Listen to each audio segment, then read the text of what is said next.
Opo. Yung i-share ko po yung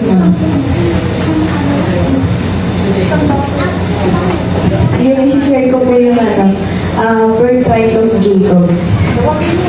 Yung like ko di brother of kanina. Yung sa may mga namang pansulat. So, yung real birthright of Jacob, yung una ko dito is ay dito. Yung una po doon is yung letter A, yung background story ng birth ni Esau at ni Jacob. So, ano naman po natin yung nangyari doon? Yung about sa nanay niya, tapos yung about sa tatay niya, na di ba mayroong medyo matangkad sa katandaan ni Isaac, is hindi niya na talaga makita. Tapos, nung time na before the day na kailangan na ng blessing ni Esau, doon nagtook ng opportunity si Jacob. So, ang tawag natin doon is,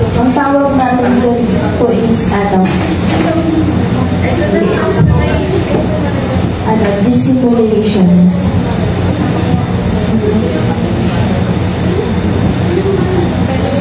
Dissimulation of Jacob. So, ano po ba ibig sabihin ng pag-dissimulate ni Jacob? Kasi ng time na, when the time Esau is exhausted, inash niya si Jacob dun sa soup na yun. Kasi yung parang normal habitual nila yun. So, si Jacob, nagtook siya ng opportunity, which is yung tinatawag natin na dissimulation. Parang bahagi ng betrayal na mangyayari bago mangyari yung blessing. So, tinrade niya yun for his birthright para dun for a meal. And then, he asked for a birthright. And then, si Esau naman, in-accept niya yun. Or, in another word, nag-agree siya unknowingly. Na hindi niya, hindi niya napapansin kasi nga ang priority niya is yung soup. So, ang nangyari doon, may tanong daw po na sino po ba yung lesser sa iniquity? Si Jacob po ba or si Esau? So, ang sagot is si Esau. Even though we know na yung nangyari, yung ginawa ni Jacob ay tinatawag natin na right motive pero wrong way. So, ayun.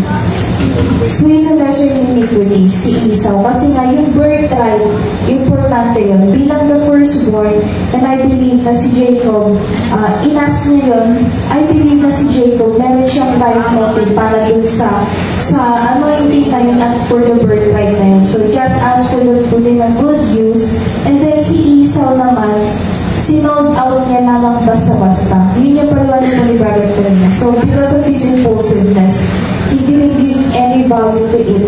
Kaya, in the eyes of God, mas malala yung naging kamalian ni Esau kaysa dun kay Jacob. So, yung bowl of soup,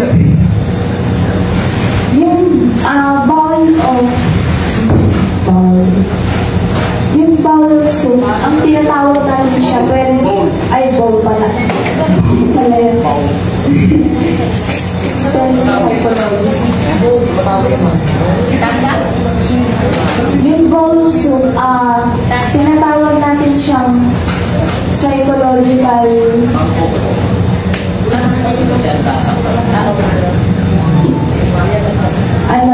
psychological idolatry. Kasi di ba yung psychological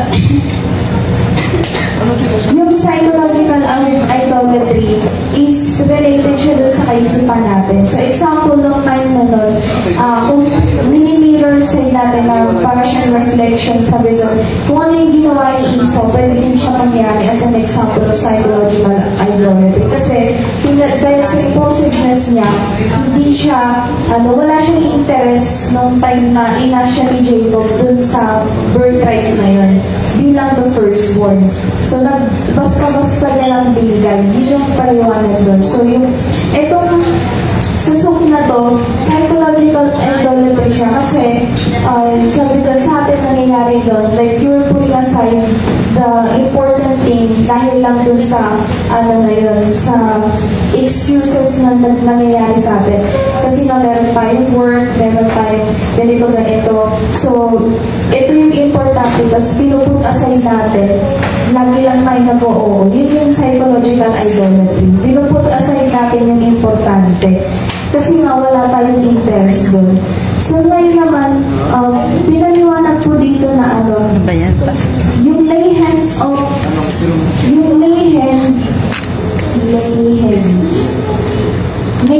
ng birthright, yung lay hands, alam po natin yung na ito yung lay hands sa birthright, yun yung blessing for the firstborn. Kasi, bakit ba yung firstborn importante din sa time ng old times? Kasi nga, yun yung nire-represent ng leadership, hindi lang din sa Israel, kundi dati pa. And sila yung mag-i-inherit pasimula. Kasi nga for fairness. So, yung favoritism na tinatawag nito na nangyari sa kanila, kaya between dun sa mga magulang. Ang mali ng magulang, yung tinatawag natin na favoritism. So si Isaac, favorite na si Esau, kasi Rebecca, favorite na si Jacob. Kaya nangyari, nagkaroon ng sibling rivalry. Pero ayaw ng Diyos ng gano'n. Kaya yung blessings na yun, na sunod-sunod generation, ang tawag natin doon, fairness. Kasi in the eyes of God, fairness, mayroon siyang fair kung sino yung mag-i-inherit. So, yung leadership na yun, firstborn, merong strength and vitality sa family lineage. So, yung lay hand ng birthright, blessing for firstborn, pero hindi yung prioritize. Hindi yung prioritize para yung na nangyari din kay Jacob, or na ang Diyos magbabase dun sa lay hand na normally na nangyayari as cultural tradition sa Israel. Pero ang mahalaga doon na binabase ng Diyos is yung obedience niya. Kaya sabi doon na birthright by obedience, birthright not by laying of hands. Doon sa anointing. Pero importante yung blessing, hindi natin isinasantabi yun. So, yung next naman po is yung escape into hardship. Yung nag-escape si Jacob dun sa hardship.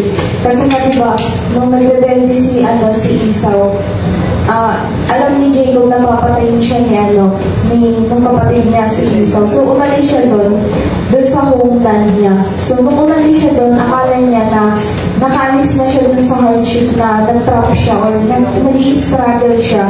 Pero hindi pala.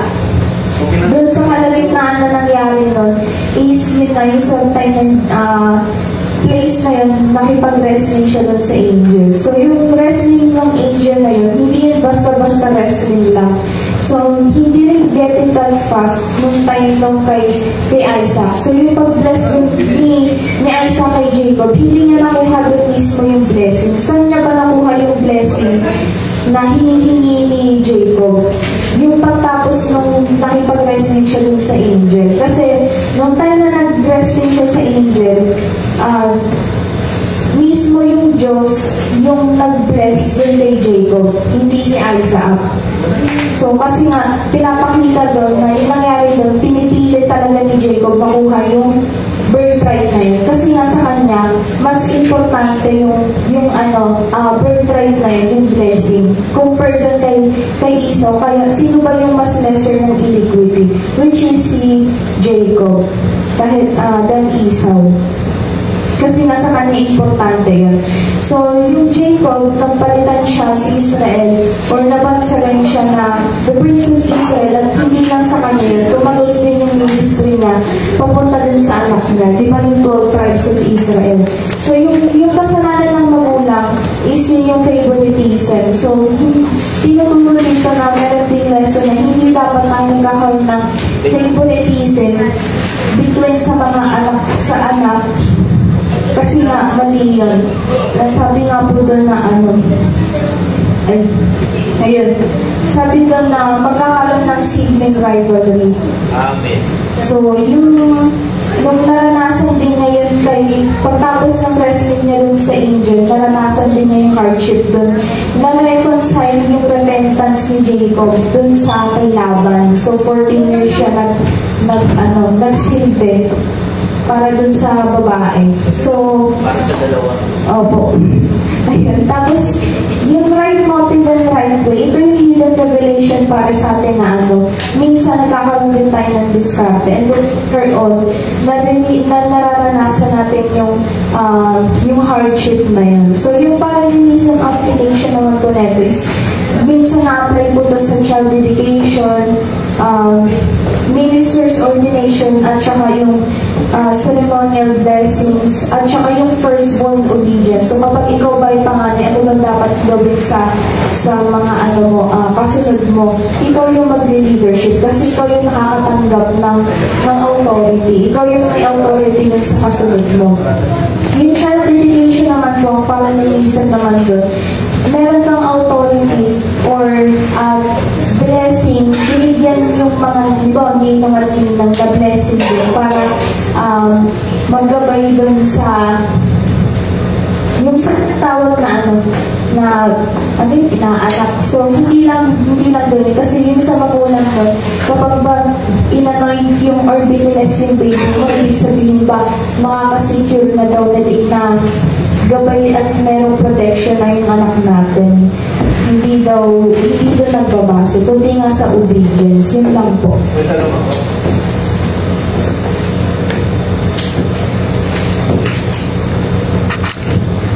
Yung ginawa ko na yung Paulonso, di ba psychology na yun lang rin. Papasok ba yun doon kasi nung ginawa yun ni Jacob kay Esau, parang hinisisiro si Esau eh. Kasi alam mo sa Romang sa Old Testament eh, pag may kasunduan kayo, may gagawin kayo eh. Yung patakaran sa Old Testament, di ba? Mayroon silang seremonya pag ganyan, mayroon testigo. Baga, hindi sincere si Esau na gagawin sa kanya ng kanyang kapatid. Di ba? Papasok pa sa idolatry. Opo. Kasi psychology ng idolatry po yun. Parang yung pinaliwanag ko po kanina, parang merong importante, tapos pinarioritize mo yung iba.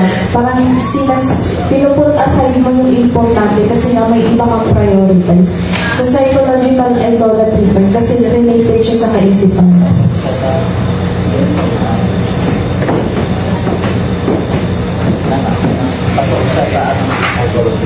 Pasok sa psychological idolatry.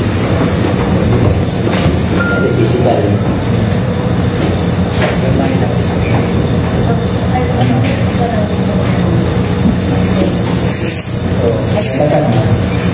Wala nata. Pero sige na next. Sino?